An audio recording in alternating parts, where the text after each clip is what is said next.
എല്ലാവർക്കും സുഖാണെന്ന് വിശ്വസിക്കുന്നു. ക്ഷേമ പെൻഷൻ ജൂൺ മാസത്തേത് 25-ാം തീയതി തന്നെയായിരിക്കും ഈ മാസവും ലഭിക്കുക. അപ്പോൾ ഇതുമായി ബന്ധപ്പെട്ട ഏറ്റവും പുതിയ അറിയിപ്പുകളാണ് ഈ ഒരു വീഡിയോയിൽ നിങ്ങളുമായിട്ട് പങ്കുവെക്കുന്നത്. ക്ഷേമ പെൻഷൻ ഗുണഭോക്താക്കളോട് ഏറ്റവും പ്രധാനമായിട്ട് പറയാനുള്ള കാര്യം, ഈ മാസമാണ് വരുമാന സർട്ടിഫിക്കറ്റ് നൽകാനുള്ള അവസാന തീയതിയും വിധവ അവിവാഹിത പെൻഷൻ വാങ്ങുന്ന സ്ത്രീ ഗുണഭോക്താക്കൾക്ക് വിവാഹിതയല്ല പുനർവിവാഹിതയല്ല എന്ന സർട്ടിഫിക്കറ്റ് നൽകാനുള്ള അവസാന തീയതിയും.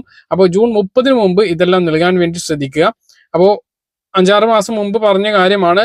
മാർച്ച് 31 വരെയായിരുന്നു ഇതിന് സമയം ഉണ്ടായിരുന്നത്. പിന്നീട് കഴിഞ്ഞ സർക്കാർ സമയം നീട്ടിയതാണ്. 6 മാസത്തോളമാണ് മൊത്തം സമയം ലഭിച്ചിട്ടുള്ളത്. വരുമാന സർട്ടിഫിക്കറ്റ് മുമ്പൊക്കെ പറഞ്ഞതാണ് 2019 ഡിസംബർ 31-ന് മുമ്പ് പെൻഷൻ അനുവദിച്ച് കിട്ടിയിട്ടുള്ളവർ മാത്രമാണ് വരുമാന സർട്ടിഫിക്കറ്റ് നൽകേണ്ടത്. ഇതിനു മുമ്പ് ഒരു പ്രാവശ്യമെങ്കിലും പെൻഷൻ അനുവദിച്ച് കിട്ടിയതിനു ശേഷം വരുമാന സർട്ടിഫിക്കറ്റ് നൽകിയിട്ടുള്ള 2019 ഡിസംബർ 31-ന് മുമ്പുള്ള പെൻഷൻ ഗുണഭോക്താക്കൾ ഇനിയും ഈ വരുമാന സർട്ടിഫിക്കറ്റ് നൽകേണ്ടതില്ല. 2020 ജനുവരിക്ക് ശേഷം പെൻഷൻ ലഭിച്ചു തുടങ്ങിയിട്ടുള്ളവരും വരുമാന സർട്ടിഫിക്കറ്റ് നൽകേണ്ടതില്ല. അല്ലാത്തവർ 30-ാം തീയതി ജൂൺ 30-ന് മുമ്പ് വരുമാന സർട്ടിഫിക്കറ്റ് നൽകുക. വിധവ അവിവാഹിത പെൻഷൻ വാങ്ങുന്നവർ നോൺ മാരേജ് സർട്ടിഫിക്കറ്റും നൽകുക. ഈ മാസത്തെ പെൻഷന് 23-ാം തീയതി കടമെടുപ്പുണ്ട്. അതിനുശേഷം 24-ാം തീയതി ബുധനാഴ്ചയോ 25-ാം തീയതി വ്യാഴാഴ്ചയോ വിതരണം ചെയ്യും. 26-ാം തീയതി മുഹറം അവധിയാണ്. അത് കഴിഞ്ഞ ആ അവധി കഴിഞ്ഞതിന് ശേഷമായിരിക്കും കയ്യിൽ പെൻഷൻ വിതരണം ആരംഭിക്കുന്നത്.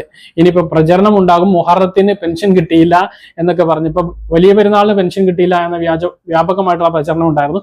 അതുപോലെ ഇനിയും പ്രചരണങ്ങൾ നല്ല കേൾക്കാവുന്നതാണ്. നമുക്കറിയാം, ക്ഷേമ പെൻഷൻ വാങ്ങുന്ന ആളുകൾക്ക് അറിയാം, കയ്യിൽ പെൻഷൻ 5-ാം തീയതിക്ക്, അതായത് ഈ മാസത്തെ പെൻഷൻ അടുത്ത മാസം 5-ാം തീയതിക്ക് മുമ്പായിരുന്നു ലഭിച്ചിരുന്നത്.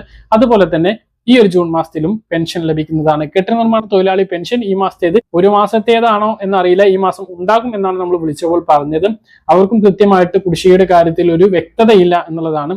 പ്രവാസി പെൻഷനും മുടങ്ങിക്കിടക്കുന്ന ഒരു സാഹചര്യം ഉണ്ടായിരുന്നു. അതെല്ലാം കിട്ടും എന്ന് പ്രതീക്ഷയാണുള്ളത്.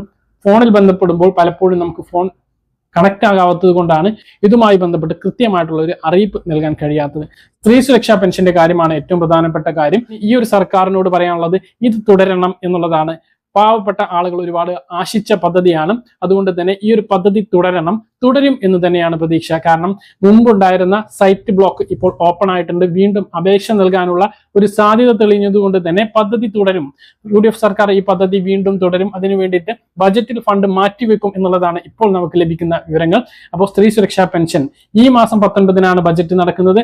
അതിനുശേഷം വിതരണം ഉണ്ടാകും എന്നുള്ളതാണ് ആദ്യഘട്ട വിതരണം. ഇനിയിപ്പോ കുടിശ്ശികയായ ഏപ്രിൽ മാസത്തെയും മെയ് മാസത്തെയും നമുക്കറിയില്ല.